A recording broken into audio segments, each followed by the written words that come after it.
Assalamualaikum warahmatullahi wabarakatuh.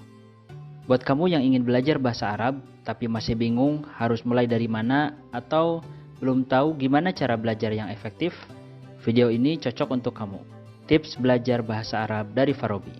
Simak sampai habis biar kamu dapat informasi seutuhnya. Hal pertama yang perlu kamu lakukan sebelum belajar bahasa Arab yaitu menentukan tujuan dari belajar bahasa Arab.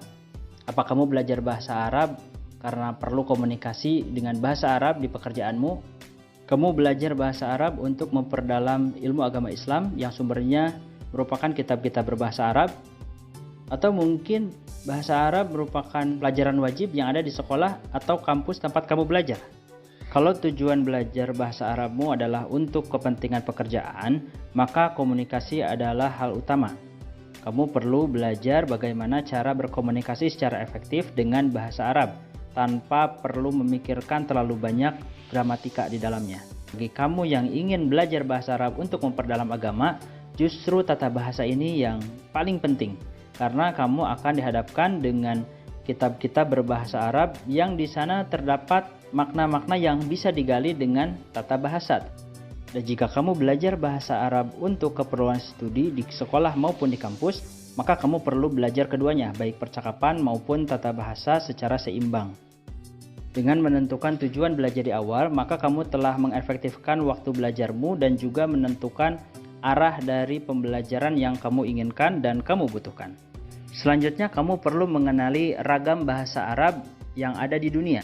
Arab digunakan oleh lebih dari 280 juta penutur bahasa dan menjadi bahasa resmi di 25 negara. Terdapat dua jenis bahasa Arab yang mesti kamu ketahui sebelum belajar. Yang pertama, bahasa Arab Fusha.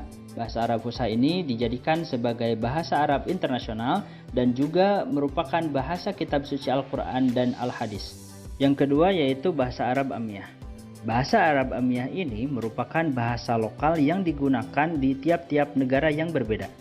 Berbeda dengan bahasa Fusha yang menjadi standar internasional, bahasa Arab Amiyah ini hanya digunakan di satu negara tertentu dengan karakteristik yang berbeda. Bahasa Arab Amiyah sering digunakan untuk percakapan sehari-hari masyarakat setempat. Miliki kemampuan dasar dalam membaca huruf hijaiyah, dan untuk kamu yang sudah bisa baca tulis Al-Quran, hal ini menjadi keuntungan tersendiri karena kamu gak perlu belajar huruf hijaiyah lagi. Untuk kamu yang sudah pernah belajar bahasa Arab baik di sekolah ataupun di kampus, kamu perlu menguji kemampuanmu melalui placement test sehingga kamu bisa tahu apakah kamu termasuk ke dalam level dasar yaitu mubtadi, level menengah mutawasid, dan level lanjutan mutaqaddim. Hal ini penting untuk menentukan materi apa saja yang perlu kamu pelajari selanjutnya. Tentukan cara belajar yang cocok untukmu, karena tiap orang punya cara belajar yang berbeda-beda.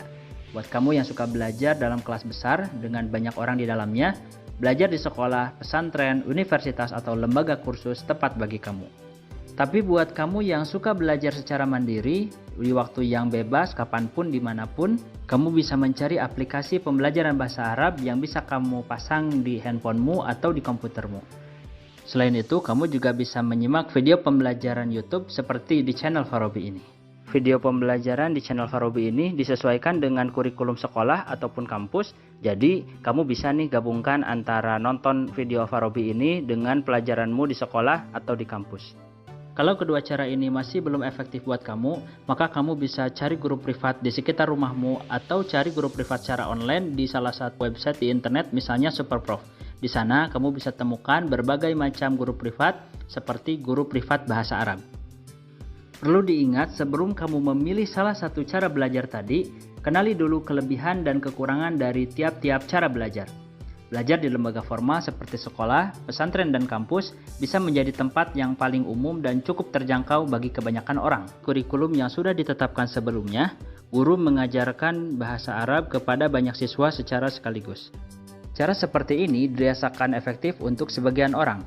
Namun tentu saja bagi sebagian yang lain hal ini tidak begitu efektif karena kemampuan dasar dan juga kecepatan seorang dalam belajar berbeda-beda. Belajar secara otodidak menjadi cara belajar yang paling terjangkau bahkan gratis. Kita hanya perlu beli buku yang diperlukan untuk belajar atau punya kuota internet untuk nonton video pembelajaran. Kekurangan dari cara belajar ini yaitu kita perlu disiplin yang tinggi untuk terus belajar, dan ketika mendapatkan kesulitan, tidak ada guru yang membimbing atau membantu kita dalam belajar. Untuk kamu yang punya budget lebih, kamu bisa cari guru privat untuk belajar bahasa Arab secara personal, dan guru privat akan menentukan kebutuhan belajarmu sesuai tujuan dan tingkat kemampuan. Selain itu, kamu juga bisa belajar di tempat dan waktu yang kamu inginkan. Setelah menonton video ini, semoga kamu bisa menentukan tujuan belajar bahasa Arabmu dan juga menentukan bagaimana cara terbaik untuk kamu belajar bahasa Arab. Terima kasih sudah menonton, semoga bermanfaat. Jangan lupa like, komen, dan share ke teman-temanmu. Sampai jumpa, ilal liqa.